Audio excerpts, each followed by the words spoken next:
Kejadian yang kedua, beberapa hari kemudian datang seorang pedagang madu ke tempat Ibnu Sirin. Madu ini teman-teman dibawain satu gentong besar, 250 kilo madu. Dibawa, mungkin berlipat ganda dari besarnya meja ini. Datang tawarin Ibnu Sirin, saya ada madu. Kebetulan Ibnu Sirin waktu itu baru belanja untuk tokonya. Sudah penuh tokonya ini dengan barang-barang.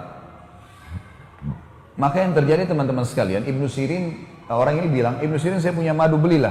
Kata Ibnu Sirin, saya nggak ada duit sekarang, cash nggak ada. Toko saya baru penuhin, lihat aja penuh barang-barangnya. Kata orang itu, baiklah, jatuh tempo nggak masalah, 3 pekan. Ibnu Sirin, baik, jatuh tempo silahkan. Sudah, gentong itu ditaruh teman-teman sekalian di situ. Malam hari, waktu mau tutup toko, seperti biasa kita kalau sudah mau tutup toko, Ibnu Sirin lupa tutup gentong madu itu. Ada tutupnya, dia lupa tutup. Jadi terbuka. Besok pagi dia waktu buka toko, ditemukan ada bangkai tikus. Ada tikus kecil rupanya, masuk ke madu itu, melengket, gak bisa keluar, mati. Di atas madu itu. Gentongnya besar sekali ya, 250 kilo. Tikusnya kecil, mati di situ. Ibnu Sirin teman-teman waktu masuk ke toko, kemudian lihat tikus itu, kira-kira kalau anda menjadi Ibnu Sirin, apa yang dibuat dengan madu itu? 250 kilo madu gentong besar, tikus kecil mati di atasnya. Yakin dibuang semua? Bagus sekali masyarakat Denpasar, Masya Allah. Saya acungkan jempol tuh. Ibnu Sirin bilang sama pegawainya, angkat nih gentong, bawa ke sungai, alirin di sungai. Bukan dibuang di tempat sampah ya. Ambil, alirin di sungai supaya tidak ada yang pakai madu ini. Dibuang semua. Waktu pegawainya Ibnu Sirin ini gentong yang besar, 8 orang yang angkat. Lewat di pasar, orang pasar semua lihat Ibnu Sirin mau jual madu kemana? Diikuti ternyata ke sungai, dialirin di sungai, dibuang. Orang-orang pasar tanya, Ibnu Sirin, madu mahal, ngapain dibuang ini? Nilainya mahal ini. Kata Ibnu Sirin, tadi saya temukan ada tikus kecil mati di atas gentong. Dalam madu, di atas madu itu. Maka saya buang. Saya tidak mau buang, saya tidak mau menjual menipu muslimin.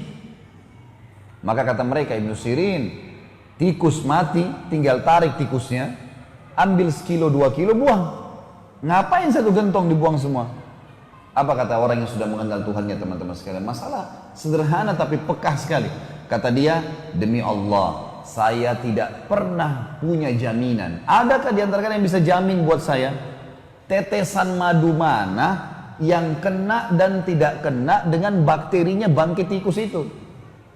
Sekarang kalau kayak kalian bilang sekilo 2 kilo saja dibuang, yang tersisa, dari mana saya tahu madu tetesan mana yang tidak kena atau kena? Lalu saya jual kepada muslimin, ternyata ada yang kena bakteri itu. Maka saya dihisap oleh Allah hari kiamat. Demi Allah saya tidak mau jual. Buang semua. Ini luar biasa. Baik, berjalan waktu. 3 minggu kemudian, Ibnu Sirin karena ini kan mahal ya, dia akhirnya keuntungan tokonya dikumpulin untuk bayar madu ini. Baru terkumpul setengah dari nilai madu. Pemilik madu datang, oh Ibnu Sirin saya mau nagih. Dia belum tahu kisah nih. Kata Ibnu Sirin, madumu sebenarnya 3 pekan yang lalu tuh dimasukin tikus, saya buang karena saya takut menipu muslimin. Nanti Allah akan hisab saya. Jadi saya belum punya uang cash, baru setengahnya. Kalau kau mau ambil setengah ini dan ambil barang. Kalau mau ambil barang saya yang senilai. Silakan. Gitu kan? Bijak sekali kan? Kata orang itu enggak, saya mau cash. Kata Ibnu Sirin belum ada. Kata dia, baiklah, saya kasih tempo lagi, 3 minggu lagi ke depan. Berjalan 3 minggu, ternyata Ibnu Sirin juga dengan hikmah Allah, barang yang dijual di tokonya cuma bisa terkumpul 3/4 saja. Uang cash cuma 3/4 saja, belum bisa semuanya. Kata orang ini, kalau begitu Ibnu Sirin saya akan lapor ke hakim pengadilan. Kata Ibnu Sirin, laporkan, silakan. Dilaporlah, hakim tahu siapa Ibnu Sirin, ini ulama besar. Ditanya, ada apa wahai Ibnu Sirin? Ibnu Sirin bilang, 6 pekan yang lalu saudara saya ini memberikan kepada saya madu, jatuh tempo, lalu masuk tikus, saya takut nipu muslimin, saya buang. Lalu saya kumpulin duit, baru 3/4 dari nilai madu itu. Sisanya kalau dia mau diambil barang, tapi dia nggak mau, dia mau cash. Hakimnya balik kepada pemilik madu, bagaimana pendapat kamu? Dia bilang, saya mau cash. Saya udah bilang sama Ibnu Sirin dari awal, saya mau cash. Ya salah dia, kenapa dia nggak bisa kumpulin? Kenapa madu dibuang, kenapa begini dan seterusnya. Kata hakim balik Ibnu Sirin, wahai Ibnu Sirin, hukum agama kita dan hukum pemerintahan kita menyatakan Anda harus kami tahan sampai Anda bisa membayar. Penjara nih. Kira-kira teman-teman kalau Anda di posisi Ibnu Sirin, mungkin kita merengek-rengek, maafin saya, nanti saya usahakan. Ibnu Sirin beda. Dia bilang penjarain saya pantas untuk dipenjara. Penjara saja. Udah masuk penjara. Penjaga penjaranya, kepala penjaga penjara teman-teman tahu Ibnu Sirin. Lalu dia datangi, dia mengatakan, Ibnu Sirin, saya ini kepala penjara. Semua yang masuk dan keluar di sini itu atas jaminan saya. Kalau saya ACC, kalau kita sekarang tanda tangan, izinkan, boleh keluar. Saya sekarang tanpa Anda minta, saya izinkan. Malam hari silakan pulang ke istri anak Anda, pagi datang lagi ke sini. Kira-kira kalau antum di posisi Ibnu Sirin, pulang atau tinggal di penjara?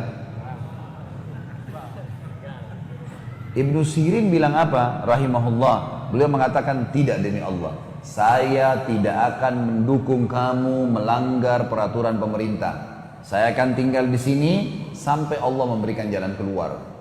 Ternyata karena keteguhan pada kebenaran ini teman-teman sekalian membuat apa? Tersebar berita satu Irak, Ibnu Sirin lagi hadapin masalah. Masyarakat muslim kumpulin duit. Mau bantu Ibnu Sirin nih. Uang yang terkumpul teman-teman sekalian cukup untuk membayar utangnya Ibnu Sirin yang 1 gentong madu tadi yang dibuang itu. Plus lebihnya bisa beli 10 gentong madu yang lain.